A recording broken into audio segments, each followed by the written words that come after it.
Welcome to the Smart Investing Podcast, brought to you by Money and Me, an investor education and awareness initiative by PGIM India Mutual Fund. Hello and welcome to a brand new episode of Smart Investing brought to you by PGIM India Mutual Fund. Ahalya here, keeping you company only before I hand over the mic to Ravi and Lisa as per usual as they dive deep into a brand new topic that could prove very useful to you in your investment journeys, no matter where in that journey you are. Now, I think one common denominator for all of us investors is that we're really looking to just make some money, save money, according to our goals. But we may overlook two particular categories that can be quite useful in helping us meet our goals at the time that we want to. And those are passive and active funds. I have to admit, I think today's conversation is going to be quite riveting and quite detailed as well. So pay close attention because this is a topic that should be talked about a lot more. Ravi, Lisa, over to you. Thanks, Ahalya. Welcome to yet another episode of Smart Investing. Now, if you remember in the last episode, we discussed about how to go about selecting equity funds for your portfolio. Now, this episode is also somewhat a continuation of what we discussed earlier. Now, all funds in the industry fall under the two main broad categories, which are active and passive funds. And we have with us Lisa, who will help us understand these strategies. Welcome, Lisa. Hi, Ravi. Thanks for having me here again. Sure, Lisa. So, shall we begin by elaborating on what exactly these two broad categories are, which are active and passive funds? Yeah, Ravi. So, mutual fund schemes in general come, with a lot of choice, as you had said earlier. And active or passive is just one more choice that investors need to filter through. An active fund is where there is an assigned, like a fund manager who's making choices about which stocks to include in the scheme portfolio. And passive funds, on the other hand, do not require a fund manager to make these choices of which stocks to include. They simply mirror the portfolio to an underlying benchmark. Now, let me explain this. So every mutual fund scheme has to have a benchmark against which its performance is showcased. A benchmark is nothing but a market index of securities or stocks chosen on the basis of some predefined criteria. So passive funds use the portfolio of the assigned benchmark and recreate it exactly for the investor. So that is what these two types of schemes are. Now, in an active fund, stocks are selected on the basis of some kind of fundamental analysis of expected earnings growth. And in a debt fund, then the selection could be on the basis of, perceived quality or yield and so on. Fund managers can, however, keep altering the selection based on their analysis of what the stock or the bond might do in the coming months. They do this in the hope of beating the benchmark returns. So any portfolio changes in passive funds, on the other hand, happen only when the underlying index composition itself changes, which does happen, say, once or twice a year. So that's what these schemes are, and that's how they kind of function. Right. So basically, a passive fund manager is only trying to track the benchmark, whereas an active manager is trying to outperform the benchmark. Now that we know the basic difference between both these categories, now, Lisa, there are so many funds in the industry and it can get a little bit of confusing for investors. So by looking at the nomenclature of the fund, can investors make whether it's an active fund or a passive fund? So how do investors know that this is an active or passive fund? Yeah, so actually this is not so hard to do. Passive funds are of two types. There are exchange traded funds and there are index funds. Now, exchange traded funds are known by their popular acronym, which is ETF, and index funds are simply called that, index funds. So a simple passive fund will have either of these two identifying terms alongside their name, right? So along with the name of the index that they mirror. For example, one fund could be called S&P BSE Sensex ETF, or it could be a Nifty 50 index fund. So that will be the name of the fund. So this way you know that it is a passive fund and you know which index it is tracking, right? Now, for active funds, the names usually will include the identifying category name like large cap or mid cap or focused, multi cap, and so on. But some names are a bit more creative. For those, you will have to check the scheme fact sheet or the investment objective to understand the category it belongs to. In any case, if you're at all unsure, it's best to check the details for a scheme in the monthly fact sheet which the fund house releases, and it also tells you whether it is an active or a passive fund very clearly. Yeah, in fact, and investors can also look at the investment objective of the fund. So that will also give them some idea about what the strategy of the fund is. So now you mentioned simple passive funds. So are there complicated ones too? Are there different types of passive funds? Yeah, Ravi. So, there are not complicated passive funds as such, but there is increasing interest in something called smart beta passive funds, which are slightly different from, the simple format of what a passive fund is, what I explained earlier. So let me just elaborate a little bit what the difference between a simple passive fund and smart beta ones are. A simple passive fund takes the published index, like we spoke, a Nifty 50, which has the Nifty 50 at least has the top 50 largest stocks in our equity market. And a fund which is tracking that will build a portfolio buying these stocks in the same proportion as they are in that identified index. A simple duplication of the index is what your basic passive fund will do. A smart beta passive fund will start with a simple index like a Nifty 50, then apply one or more conditions on it. For example, let's say it is a condition of quality, or maybe it could be momentum. Again, this is just an example, so you'll have to, look into the details of what it is, but I'm just trying to explain how it is done. So just as an example, the quality filter could be there, and it could be about keeping only those stocks out of that underlying index of Nifty 50 which have low debt in their balance sheet. So only those companies with low debt from that Nifty 50, which is the entire universe. So if this condition is applied on all stocks in the Nifty 50 which have a debt proportion which is higher than what the quality filter needs, those stocks get sifted out. So those stocks will not be included in the smart beta fund with a condition of quality. Similarly, you can add other filters. It is still passive as there is no fund manager involved, and you're just using, mathematical or statistical kind of conditions, and they get built in right at the start. In fact, these are indices. There are actually indices available to reflect these conditions so that a mutual fund scheme can be built around it. Another popular non-simple, so to speak, condition is the equal weight filter, where instead of mirroring the index, so instead of having all these stocks in the proportion that the index holds them, the fund buys all the stocks in the index but in equal proportion.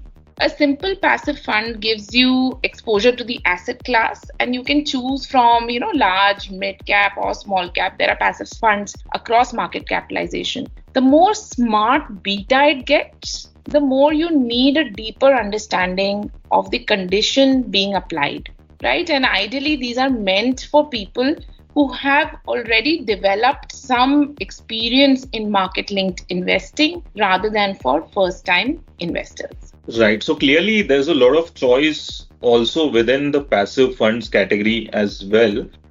Now, what I understand is that smart beta funds can give you a flavor of both active and passive investing within the same fund at a lower cost. So this is somewhat like quant-based investing, if I would say. Now, if an investor wants to build a portfolio, how he should go about, whether he should have active funds in the portfolio, how many passive funds he should have. So if you can throw some light on this aspect as well. Yeah, so that's a good question, like how many funds across active, passive, or both. Well, the reason passive funds exist is because, over time in any capital market which is developing and getting more mature, so to speak, the ability of the fund manager to consistently beat its underlying benchmark index keeps reducing. This happens over time, and it could take decades really as investors become more savvy, information becomes more readily available, and for a fund manager to beat the basic market index return requires being a lot more astute in their stock or security selection. Now, this will be a slightly long explanation, so please bear with me. When you eliminate the fund manager from the equation, you also eliminate their fund management fees. Hence, the scheme cost is lower, like you spoke, at a low cost, right? So, this is the incentive for you and me as investors to look at passive funds, that they come at a very low cost. We are getting a low cost investment option in the same asset. However, this choice of whether you want to go active or passive depends on a few other things as well. Firstly, the market dynamics matter. Secondly, your own goal matters. And lastly, your level of experience and portfolio diversification. Portfolio diversification meaning your own portfolio diversification matters. So let's take this one by one. By market dynamics, I mean the opportunity available in different segments of the market. In this case, we are talking more specifically about large cap versus mid and small cap. The large cap segment of the market has been defined by the market regulator as the top 100 stocks by market capitalization. And of course, I'm talking in context to our domestic equity market. This is all that is available for the fund manager to use in building a large cap active fund, 100 stocks. Now you also have the choice of investing in index funds or ETFs which track the top 50, and also there are funds, ETFs and index funds which track the top 100 stocks. As per guidelines, in a large cap fund, a fund manager has to invest 80% of the net assets across these 100 stocks if it is an active fund. And beyond this 80%, the fund manager may invest in mid or small cap schemes to generate some alpha. So you see that the distinction or the ability of the fund manager to consistently beat the underlying benchmark with stock selection may be limited because the universe of stocks itself is limited in a large cap fund, right? You have 100 stocks. Fund manager in an active fund has to invest 80% within those 100 stocks. In an ETF or an index fund, you anyway can get exposure to those 100 stocks. So that is what I mean by market dynamics. Over the last few years, there has been a lower number of active large cap schemes which are consistently beating their benchmark. Hence, in this category, rather than using all the research and analysis on which active fund will do well in the coming years, it may be more efficient to choose a low cost passive fund. The same experience is not yet there in mid and small cap segments where active funds in large numbers are seen to beat their benchmark returns, and they have a wider universe of stocks to choose from as well.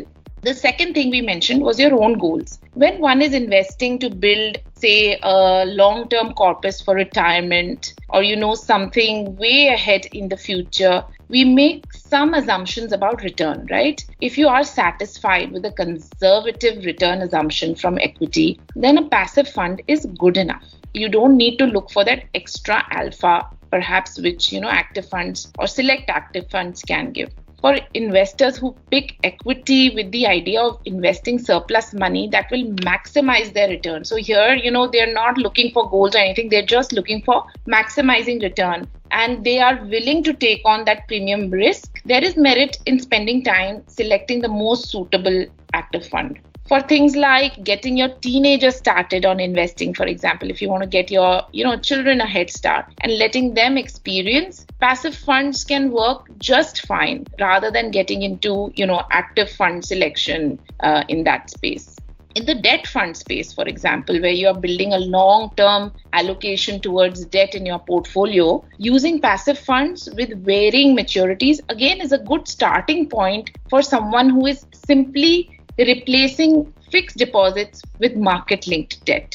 If you are someone, on the other hand, who has an advisor who is tracking active funds, debt funds, and their consistency, you may be more comfortable sticking to that. Or even if you are someone who has the time themselves to do the filtering around which active fund is relatively a better performer in the long run, you can choose active funds. If not, and you still want to do it yourself, then passive funds actually work well if you're do-it-yourself kind of investor.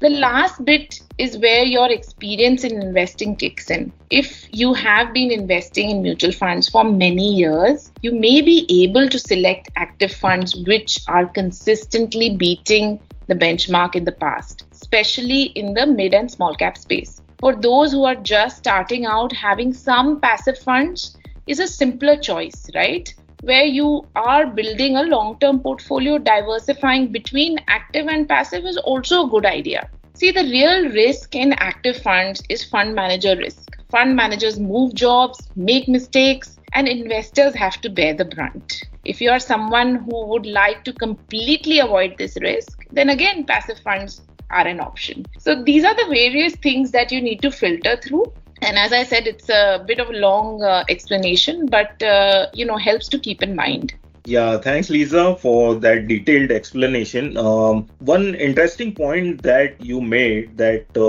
some of the large cap funds are underperforming lately, which is why we are seeing the emergence of passive funds in this space. And if you look at in the developed markets also, there are a lot of inflows going into ETFs and passive funds as a category because markets have matured over there. And in India, ETFs and passive funds are really, majority of them are institutional investors, and retail investors are just beginning to look at these funds. Now, you're speaking about the performance of these funds. Now, what I understand is given the sharp rally which we have seen in the last 2 years, you will see that, passive funds are really able to capture the upside really well. So now what happens when you see markets correct, so in that scenario, I think active funds can perform a little better because they can hold on to some cash, maybe, so if you can throw some light on this aspect.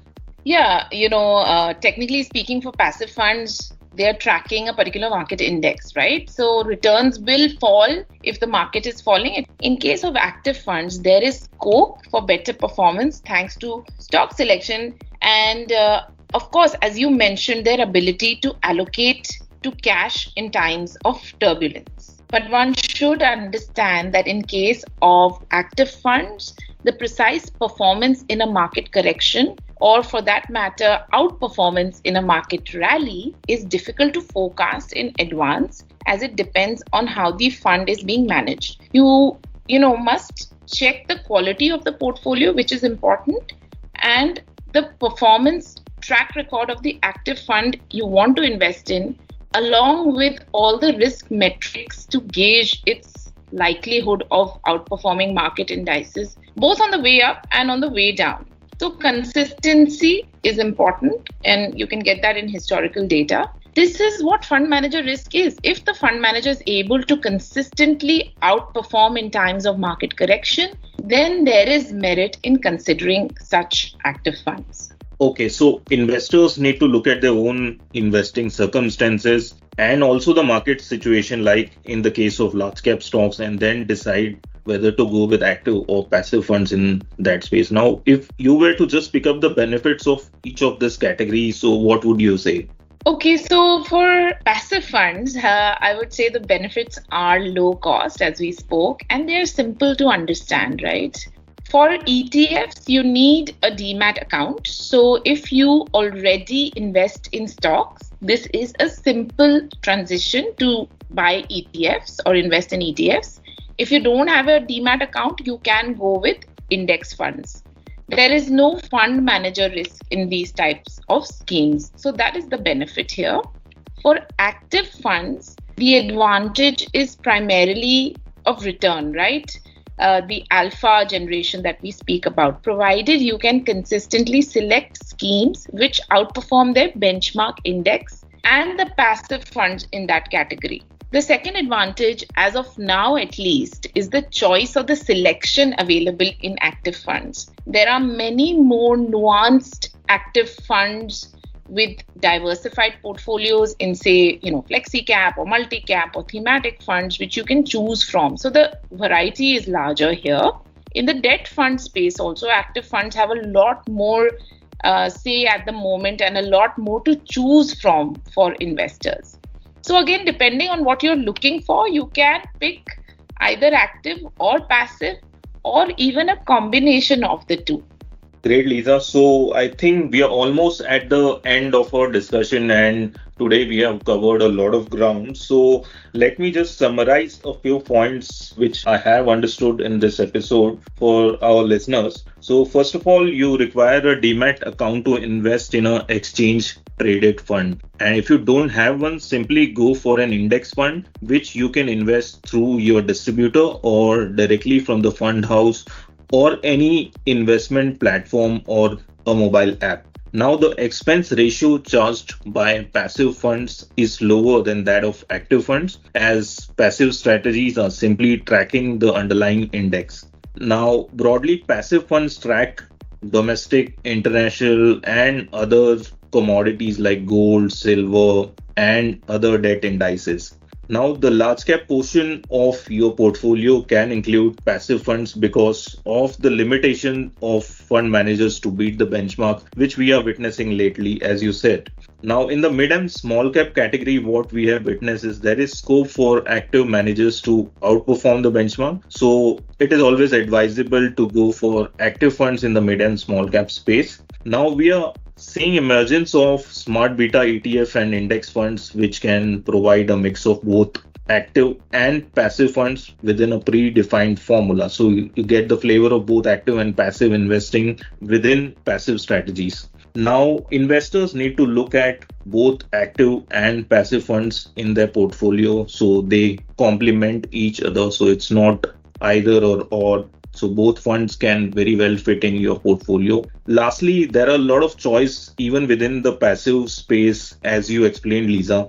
So there are more than 400 passive funds as of March 2024. So I would say it's always advisable to speak with your advisor to better understand how a fund can add value to your portfolio. Coming to end, so that's all we have for today, and I hope our listeners have got a better understanding of how to use active and passive funds in their portfolio. And thank you so much, Lisa, for sharing your insights, and we'll catch you in the next episode. Thanks, Ravi. That was a great summary of our discussion, and I look forward to our next one very soon. So you see, over the past few years, we've seen many different kinds of fund launches in the passive space. And we've also understood from today's conversation that they are low cost and give you a broad market exposure as well. But always good to understand passive and active funds for what they are and see how each of those categories can really line up with our goals being met in the time frame that we're looking at. As always, wishing all of you a very happy investing journey. Thanks for tuning in to Smart Investing by PGIM India Mutual Fund. And hopefully after today's podcast, your choice becomes a little bit easier. This is Mia Halia signing off. We'll catch you very soon with another conversation. But in the meantime, happy investing. Mutual fund investments are subject to market risks. Read all scheme-related documents carefully. You are listening to the Smart Investing Podcast, brought to you by Money and Me, an investor education and awareness initiative by PGIM India Mutual Fund.